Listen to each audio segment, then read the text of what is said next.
Oh, look, I thought, St Kilda were terrific. I thought their intensity when the game mattered in the first half, especially in the first quarter, was what we come to expect of them, and we couldn't match that at all. And they had us on the back foot from the word go. And it wasn't until the last quarter that statistically anything looked like going our way. By then it didn't matter. The game was dead and buried. So look, they played real ferocious footy at the contest, which allowed them to spread and get uncontested footy against us. But their ability to dominate the stoppages and really get all over the top of us in the first quarter set the tone for how they wanted to play. And we actually wanted to try and play that aggressiveness against them, and we come up pretty well short. And that team's been a pretty good one for the last 2 or 3 years, but we come up well short against them today. Did they get that terribly wrong?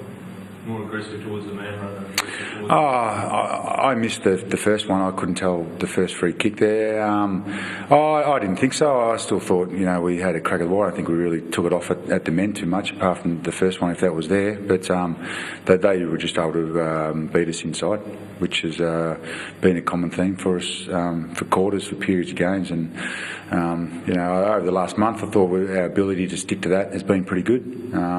But today we got shown up by, St Kilda might be outside the 8, but they pride themselves on that kind of footy, and they certainly, showed us a good lesson in that.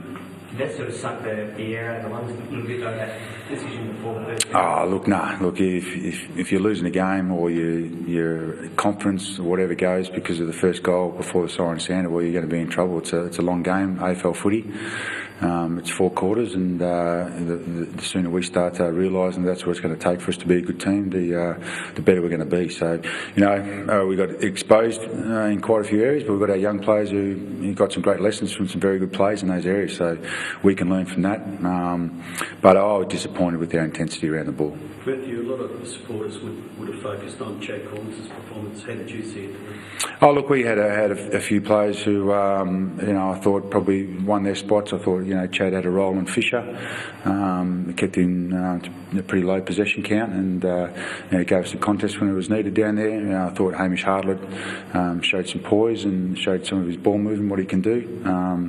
And I thought Robbie Gray, going through the middle of the ground, really tried to get some ball going our way and show some passion for the contest. And Cam O'Shea, played on Goddard for the majority of the day, and he got a bit of it in the last and first quarter. But Cam would have learned a great deal out of today, like he did a few weeks ago on Embley. So I thought a couple of those guys showed some glimpses, but we can't leave it up to 4 or 5 guys to play their role.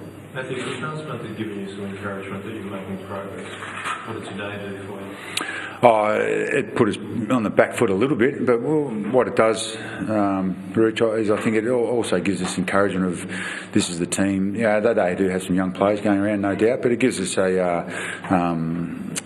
something to look at of how good our players need to be and what they need to do to become a real good team. And it's becoming a pretty long season, and I thought their ability to spread and get outside us was really good. And our young players and our mid-tier players also need to have a look at the work rate of what it takes to move the ball quickly and efficiently. And too often we wanted to play slow, which wasn't what we wanted to do. But I thought St Kilda forced us to that, but a little bit we just went into our shells with our ball movement. So I'd seen improvement over the last month. I'm not saying we're going backwards. We got beaten by a very good team, but what we do take out of this is our players can see how good we need to be week in, week out, and what this team is striving to get back to where they've been the last 2 or 3 years. Matty, you've spoken about intensity and work rate. Are they the 2 areas that you see as the absolute areas that you need to improve?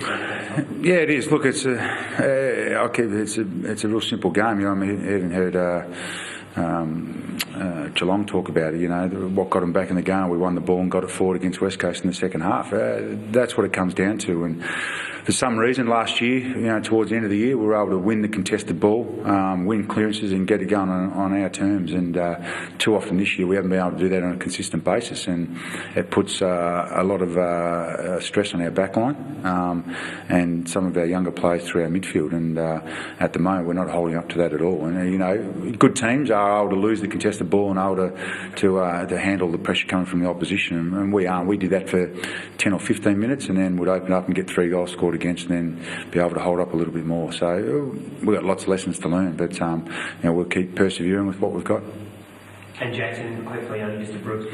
Yeah, that's what they're saying. He's got stepped on and burst a blood vessel or something, and it swelled right up. So, yeah, we'll have a look at how that goes during the week, and we obviously travel to Darwin Thursday, so see how quickly that comes up. But yeah, it should be okay. But well, it depends how quickly it is over the next 3 days.